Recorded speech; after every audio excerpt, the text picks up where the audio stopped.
Con respecto a la creación y actualización de los documentos, lo primero que vamos a ver es que para poder estandarizar la documentación del sistema de gestión de la calidad, así mismo como las actividades que se van a desarrollar en él, lo primero que nos dice la norma es que al crear y actualizar la información documentada, la organización debe asegurarse de que sea apropiado lo siguiente. Y como inciso A nos dice la identificación y descripción de los documentos o de la información documentada. Por ejemplo, un título, una fecha, un autor o un número de referencia. Si hablamos de la manera en la que podemos estandarizar esta actividad, lo primero que tenemos que pensar es en un encabezado, por ejemplo. Digo, hay muchas maneras de poderlo hacer, sin embargo, algo que puede funcionar y que de hecho le puede dar una imagen a todos los documentos del sistema de gestión es que tengan estandarizado un encabezado en los documentos independientemente de las áreas a las que pertenezcan.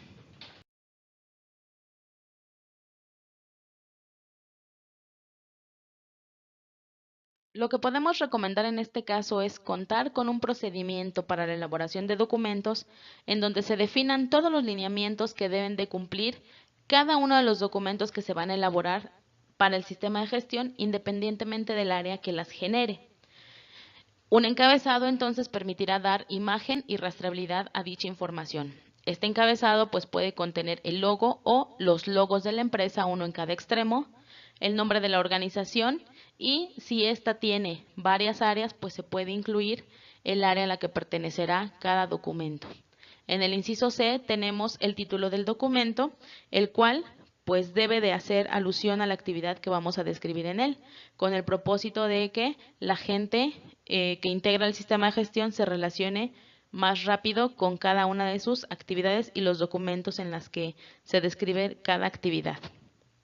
En el siguiente inciso, que es el inciso D, tenemos el código. Este código, pues lo puede asignar la organización como determine. La recomendación aquí es que sea un código relativamente corto, muy accesible de entender, para que las personas involucradas con la documentación pues tengan mayor acceso y disposición de ellos. En el siguiente apartado es vigente o la versión, o también se le llama revisión, por ejemplo, el nivel de revisión. En este apartado tiene el propósito de identificar cuántos cambios se le han realizado a cada documento. Lo que vemos en pantalla es una versión 00, haciendo alusión a que son documentos de nueva o de reciente o de nueva elaboración que no tienen un antecedente estandarizado y que por lo tanto vamos a emitir la versión 0 como un tipo de prueba para ver si lo que se documenta realmente le funciona a la organización, recordando lo que vimos en el bloque anterior es que los documentos deben ser basados en las áreas y en los procesos y no al revés. La siguiente columna es que el documento es vigente a partir de, y ahí lo que vemos es que se coloca una fecha a partir de la que va a ser obligatorio aplicar las actividades descritas en este documento con el propósito de que el personal se relacione con cada registro que se emite en cada procedimiento y pueda demostrar la implementación y el mantenimiento del sistema de gestión de la calidad al llenar los registros correspondientes.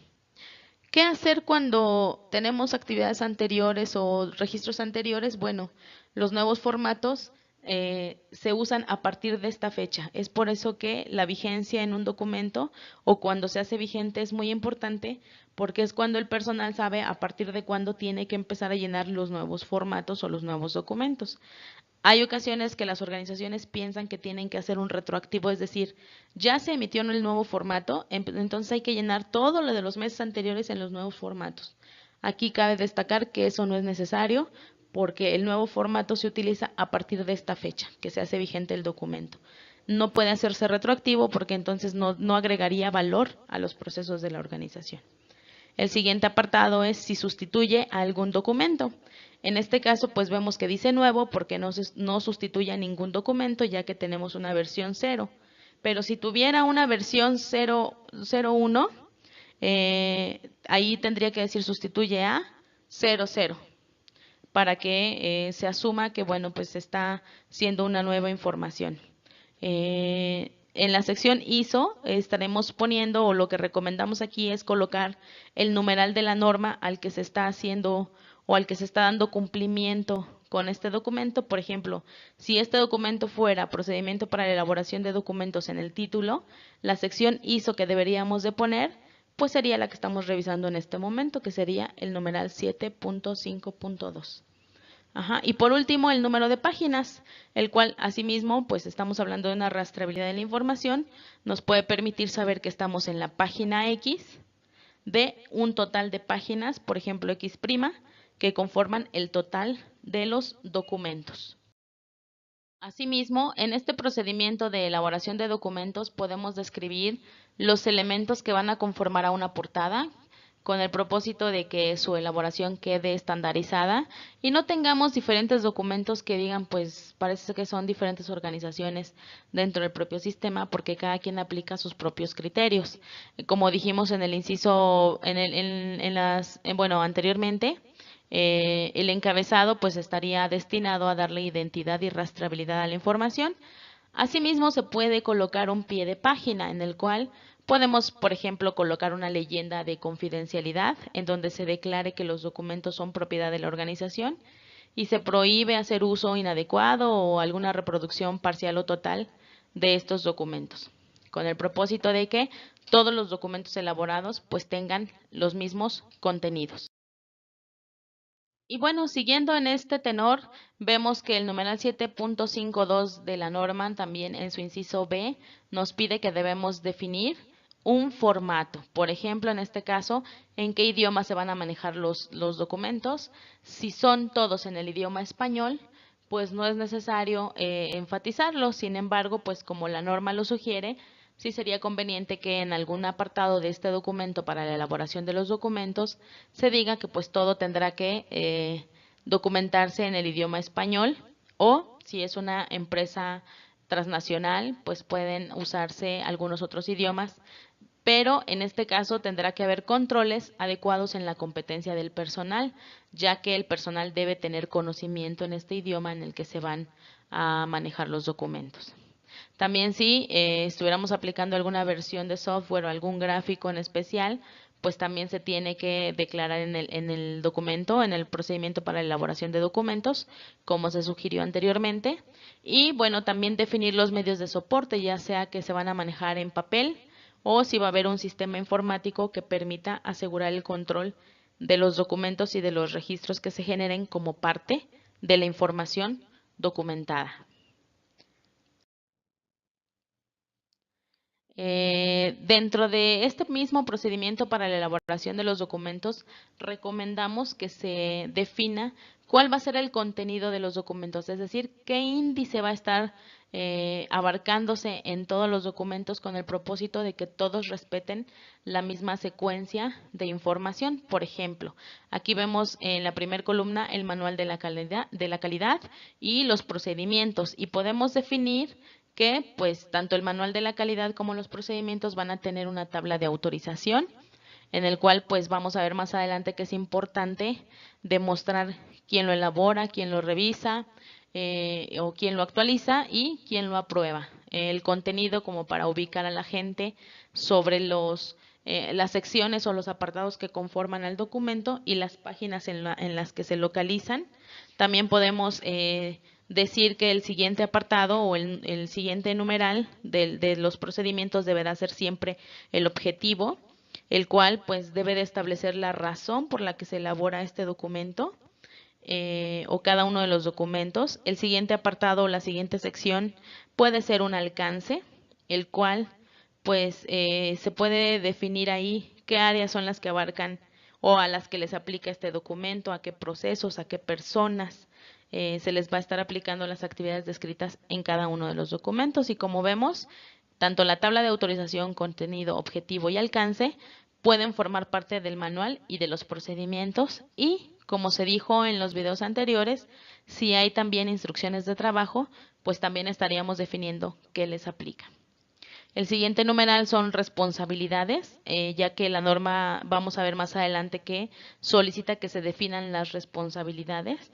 En este apartado en el manual, pues al ser un documento general que va a describir las políticas del sistema de gestión, lo vamos a ver en el bloque 9, pues no va a ser necesario establecerle un apartado de responsabilidades, pero en los procedimientos, pues puede que sí sea viable. Ya la organización lo definirá si la coloca o no, pero bueno, finalmente es algo que puede ayudarnos a dar cumplimiento con no solamente la norma ISO 9001, sino con muchos documentos legales que pudieran estarle aplicando a la organización.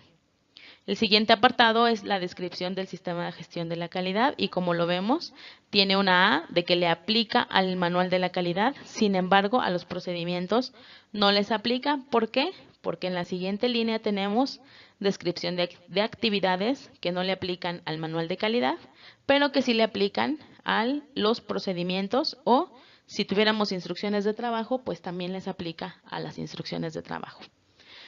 Esta descripción de actividades o descripción de gestión de la calidad, pues se puede extender tanto como sea necesario de acuerdo a la necesidad de la actividad o del sistema de gestión de la calidad a documentar. Vamos a ver que, por ejemplo, si recordamos lo que vimos en los videos anteriores, en donde nos dice, de acuerdo a la ISO 10013, que el sistema de gestión de la calidad puede desarrollarse con base en los procesos o con base en los numerales de la norma, pues bueno, esta descripción del sistema de gestión deberá seguir esa secuencia que se eligió para diseñar el sistema y de tal manera que ahí se desarrolle por numerales cada uno de los apartados que se decida documentar.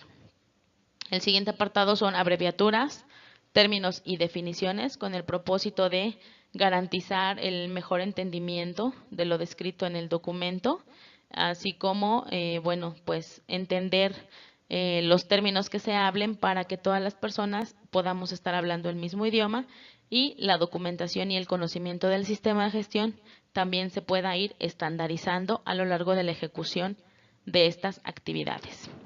El siguiente apartado son los registros. Aquí haríamos alusión a todos los registros que se generen en cada documento. Por ejemplo, ahorita estamos hablando del procedimiento para la elaboración de documentos. Depende de lo que diseñen ustedes para este procedimiento, pues podrá haber a lo mejor una plantilla para elaborar el manual de calidad, una plantilla para la elaboración de documentos. Finalmente yo esas plantillas las recomiendo, pero que no formen parte de un documento codificado, porque a la larga, digamos que hace que la gente se confunda. Finalmente, pues cada organización lo define como quiera, pero sí he visto muchas organizaciones que definen algunos formatos que aplican a cada documento.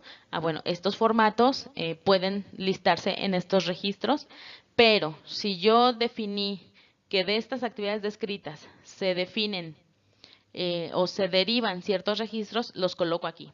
Si se originaron de otro procedimiento, solamente los podemos colocar, por ejemplo, en otros documentos referenciados, como por ejemplo en la parte de abajo, referencias y bibliografía.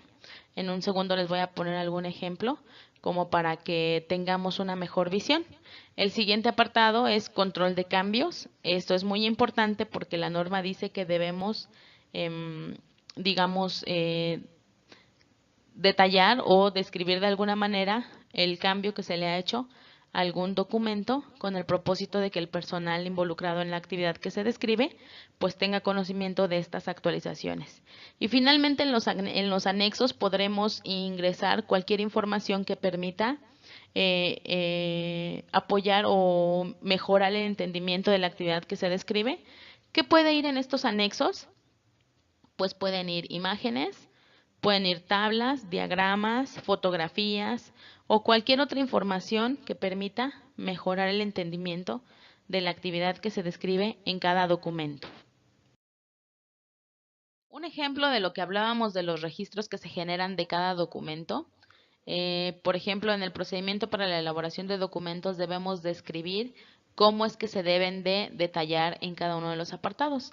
Por ejemplo, aquí en mi apartado de registros voy a listar todos los formatos que se originen de la actividad que estoy describiendo en el procedimiento. Por ejemplo, este sería mi procedimiento para el control de documentos, el cual se genera la lista maestra de documentos, las firmas de conocimientos, control de copias controladas y las minutas de revisión de documentos. En la referencia o bibliografía estaré poniendo si es que la actividad que se describe interactúa con otros documentos. Por ejemplo, aquí estamos hablando de que interactúa con un código de ética. Esto es porque estamos hablando de la confidencialidad de la información y hay un procedimiento de gestión 6 que habla sobre la confidencialidad de la información y el personal se compromete a tener esta confidencialidad firmando su código de ética. Es por eso que se hace alusión al código de ética, así como al procedimiento para la capacitación, el procedimiento, por ejemplo, para el control de cambios. En este caso podemos ver que aquí estoy haciendo alusión a documentos que se generan de otras actividades, pero que tienen relación a la mejor con el procedimiento de elaboración y control de los documentos. En el siguiente apartado de estas mismas referencias, pues puedo poner todos los documentos externos que utilizo para documentar las actividades en cada uno de los documentos. Espero que con este ejemplo quede claro. De todas maneras, a lo largo de los demás bloques estaremos hablando de cada una de las actividades y viendo qué registros pueden generarse de cada actividad. También debemos considerar los lineamientos que debe respetar las personas que elaboren los documentos en cuanto a la identificación de estos, con el propósito de que se asegure que todos respeten la misma codificación y los nombres se respeten de acuerdo a los lineamientos definidos en este procedimiento. Con esto podemos lograr que todos los documentos sean identificados de la misma manera o con los mismos criterios y evitar tener incongruencias a lo largo del sistema, lo que puede impactar en la integridad de este. Dentro de los lineamientos que vamos a definir en este procedimiento para la elaboración de los documentos, podemos describir algunas consideraciones para la elaboración de los documentos. Por ejemplo, que estos deben ser elaborados por las personas que realizan la actividad preferentemente, con el propósito de que se describan lo más apropiado posible a lo que se realiza. Esto permite lograr lo que hablábamos en el video anterior, que los documentos realmente se hagan conforme a las necesidades de la organización y no la organización tenga que ajustarse a documentos que pues ni siquiera forman parte o que no describen lo que realmente se hace. El hecho de que las personas que realizan las actividades participen en la documentación hace que también ellos puedan entender el por qué es importante cumplir con los requisitos que las normas o los requisitos regulatorios se requieren cumplir dentro de la organización. Así como los lineamientos para estructurar el título del documento, el cual, como dijimos, debe hacer alusión a la actividad que se describirá en cada uno de los documentos y debe ser coherente entonces con los procesos o las actividades desarrolladas. Por ejemplo, si queremos realizar la evaluación a proveedores a los que les vamos a comprar insumos o servicios que son críticos para el proceso de la organización, estaríamos documentando el procedimiento para la evaluación de proveedores y también podría ser el procedimiento para las compras. Por supuesto, podemos tener todo esto en uno solo, donde se diga que es procedimiento para la evaluación de proveedores y compras, con el propósito de que simplifiquemos la actividad. ¿De qué dependerá? De qué tan extenso o qué tan complejo es la actividad dentro de la organización y qué tantas áreas interactúen en él. Si son muchas, pues conviene separarlos. Si son pocas y los procesos son cortos, pues puede quedar en uno solo. También podemos incluir una declaración o una política en la cual el personal se apegue. Por ejemplo, aquí tenemos una pequeña declaración en donde digamos elaborar el documento con apego a lo descrito en este procedimiento. Esto se dice con el propósito de que el personal sepa que esto es una responsabilidad y una obligación considerar los lineamientos establecidos con el propósito de estandarizar los documentos. ¿Qué significa estandarizar? Que todos cumplan con los mismos lineamientos, que no tengamos variaciones en ellos, porque si no, la integridad del sistema también puede estarse viendo en peligro. Y bueno, pues aquí continuamos diciendo que cuidando en todo momento que se respeten las características previamente definidas, incluyendo la portada, encabezado y pie de página, logrando así que pues sea una política mandatoria para todas aquellas personas que ayuden a elaborar los documentos. Dentro de los lineamientos que debemos definir en este procedimiento para la elaboración de documentos y que en sí forma parte de las buenas prácticas de documentación es que los documentos se deberán redactar en español o bien en el idioma que ya se haya definido previamente, empleando un lenguaje accesible que sea de fácil comprensión para las personas. Aquí también debemos de considerar el nivel educativo que tenemos dentro de la organización con el propósito de que sea claro para todos los niveles de la organización. La redacción deberá ser completa, que vaya con la información suficiente para que se realice la actividad, que sea clara, que no estemos con ambigüedades, que no estemos a lo que se le llama actualmente pues cantinfleando, se tiene que ser lo más claro posible, también lo más sencillo y a mí me gusta mucho hablar de una manera lógica, no complicarnos la vida, siempre verle la lógica a las cosas y en ese tenor tratar de cumplir y de redactar los documentos. También es importante que se considere que para elaborar o para redactar las actividades, de acuerdo con las buenas prácticas de documentación, se recomienda que preferentemente se utilicen verbos en infinitivo. Por ejemplo, lo que vimos acá, se deberán redactar, establecer, bueno, en fin, todos los tipos de verbos que vayan deberían de ir en infinitivo y evitar decir se realizarán, se establecerán. ¿Por qué? Porque se supone que es un documento que me va a servir para ejecutar mi actividad día con día. Y si yo hablo en el futuro, pues es como si cuando algún día lo hagas, lo vas a hacer así. Pero ese día pues va a ser hoy, el día que yo realice la actividad. Por lo tanto, es importante que pues los verbos sean en infinitivo. Y bueno, pueden ir acompañados de algún otro adjetivo que permita lograr este cometido. Y bueno, una vez que ya han quedado elaborados los documentos del sistema de gestión por las personas que realizan las actividades, lo siguiente es definir las actividades de cómo van a ser revisados estos documentos, quiénes los van a aprobar y bajo qué condiciones, y cómo vamos a controlar todos los documentos que se generen como parte del sistema de gestión de la calidad. Esto lo estaremos revisando enseguida.